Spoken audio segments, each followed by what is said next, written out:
Jadi pernikahan itu adalah sebuah ibadah. Saya juga sudah pernah tekankan, saya ingatkan kembali. Bapak Ibu yang sudah berumah tangga di sini, kalau dulu niatnya karena disuruh oleh orang tua, karena hanya suka, karena faktor umur, faktor ekonomi, apalah alasannya, maka itu harus diubah. Di ruangan ini, di detik ini.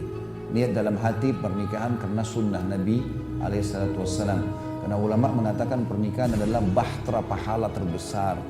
Karena mulai akad nikah sampai anak cucu nanti pahala semuanya. Senyum dengan pasangan pahala, melayaninya pahala, berkorban untuknya pahala, semuanya pahala ini. Bahkan kata Nabi SAW, semua yang kau keluarkan di jalan Allah sedekah. Sampai sepotong makanan yang kau letakkan di mulut istrimu, sedekah semua. Khadijah pernah saya ceritakan kisahnya. Jadi dia saking cintanya dengan Nabi SAW, dia tahu Nabi perlu apa. Nabi lapar, dia lihat dari wajahnya tanpa suaminya bilang. Maka Khadijah pernah sambut Nabi SAW pulang, lalu Nabi duduk. Khadijah lihat dari wajah Nabi, kayaknya Nabi pengen makan. Dia bilang, izinkan saya ke belakang. Dia nggak bilang, saya mau masak dulu ya, saya mau sampai makan, nggak. Nabi SAW mengatakan iya. Gara-gara sikap baiknya sama suaminya ini, Jibril datang. Lalu berkata, hai Muhammad, sebentar lagi istrimu Khadijah akan bawakan makanan favoritmu nih. Dia tahu kau lapar, dia bawakan. Karena sikap itu, melayani suami saja, sampaikan salamnya Allah kepada dia. Dan sampaikan salamku kepada dia, Jibril. Dan sampaikan berita gembira, gara-gara sikap perbuatannya ini melayani suami dengan baik, dia akan mendapatkan istana yang terbuat dari intan berongga, yang tidak ada suara berisik sama sekali di surga nanti. Jadi semuanya pahala. Tapi kalau diniatkan karena Allah Subhanahu wa Ta'ala, bukan karena suka saja. Kalau suka, kapan apa yang membuat kita suka pasangan? Misalnya kita suka paras wajahnya, kita suka matanya, kulitnya kah, rambutnya kah, apa saja. Kapan itu hilang, naudzubillah, sakit, cacat, hilang semuanya. Nggak ada lagi kita punya rasa suka kan? Begitu juga dengan hartanya, kapan hartanya hilang, kita sudah nggak suka.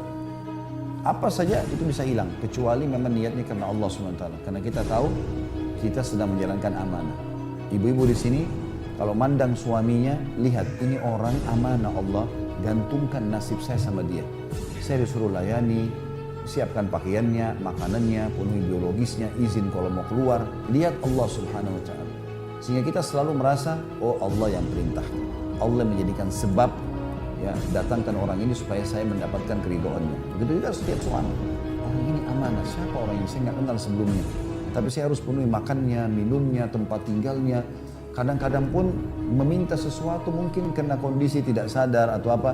Kadang-kadang mungkin ada intonasi suara. Tapi itu sudah hasil kita diberi, kemudian begitu juga muamalahnya. Ada kadang-kadang ibu-ibu minta nafkah, jangan lupa ya, sudah tanggal 1. Padahal dia lagi minta duitnya suami.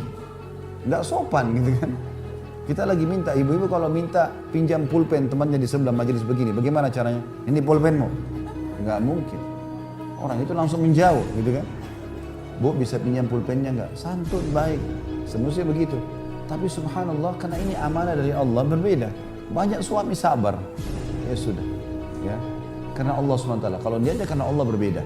Makanya kata Nabi SAW, nikah itu bagian dari sunnahku, saya akan menolaknya bukan dari golonganku. Ini sudah masyhur riwayat-riwayat ini yang pernah kita sampaikan sebelumnya. Oleh karena itu diniatkan karena Allah SWT supaya langgeng. Dan juga diniatkan teman-teman sekalian, rumah tangga itu sekali kita menikah selamanya sampai ke surga insya Allah. Udah lupain kata-kata cerai ini, lupain udah. Masalah nanti ada ketidakcocokan, adaptasi, belajar. Karena kita kalau cerai pun nikah sama orang baru, adaptasi baru lagi. Dia punya cara makan sendiri, pola makan, pola fikir, pola tidur, segala macam. Kita bantu pasangan, lebih baik teman-teman kita bantu pasangan keluar dari masalahnya daripada kita meninggalkan dia. Sampai kepada masalah besar pun ya, misal pasangan kita sedang diganggu oleh lawan jenis.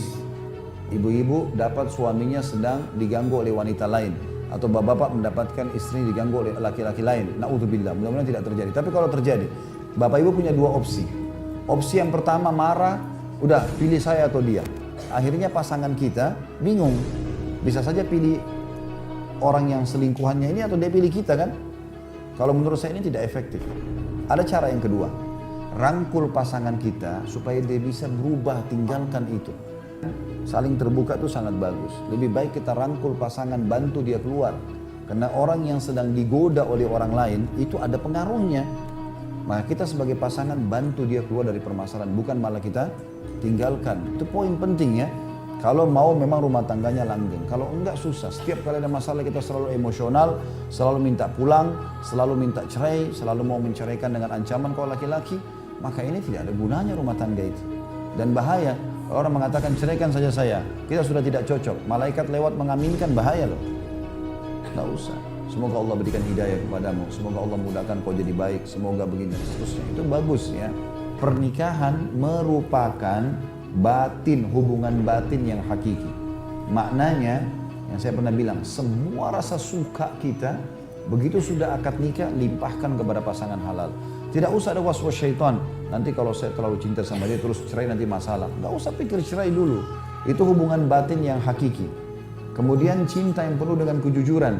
Yang betul-betul semua yang berhubungan dengan masalah cinta, saya ingin lampiaskan pada pasangan halal. Saya pernah bilang kata-kata, apalah, gambar, segala macam. Bahkan kita halal mengirim foto-foto pasangan kita atau kita kirim foto kita kepada pasangan yang halal. Bukan untuk dipublish ya, tapi untuk dikonsumsi pribadi. Tidak ada masalah, karena dia halal. Kemudian kerjasama dalam kehidupan yang penuh ruh kebersamaan. Melibatkan pasangan dalam setiap lini kehidupannya. Ya, berdiskusi, berdialog, ini semua masuk dalamnya. Tapi ini dikatakan ada ruh kebersamaan. Bukan begitu suaminya ibu bilang, saya kayaknya terlilit utang nih, usaha saya bangkrut. Nah itu kena nafkahnya kurang. Ini jadi masalah ini. Kita bukan berikan solusi. Nggak boleh. Istri kita misalnya berkeluh, kayaknya di rumah ini butuh pembantu. Karena kalau saya sendiri urus 3 anak, cuci, nggak sempat nih. Ah memang dasar pemalas. Nggak boleh. Memang dia butuh pembantu, kasih. Kenapa enggak? Ada ruh kebersamaan. Kita kerjasama.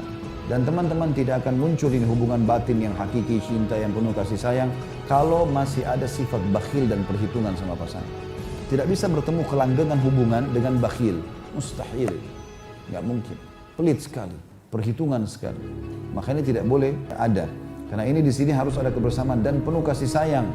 Untuk tujuan membentuk keluarga yang baik. Sekaligus memakmurkan alam semesta. Jadi artinya, betul-betul di sini kalau rumah tangga baik, keturunan juga baik-baik, tidak lagi istilah broken home, maka akan baik semuanya. Alam semesta ini pun lagi baik, tatanannya berjalan sesuai dengan yang diatur oleh Allah Subhanahu wa taala.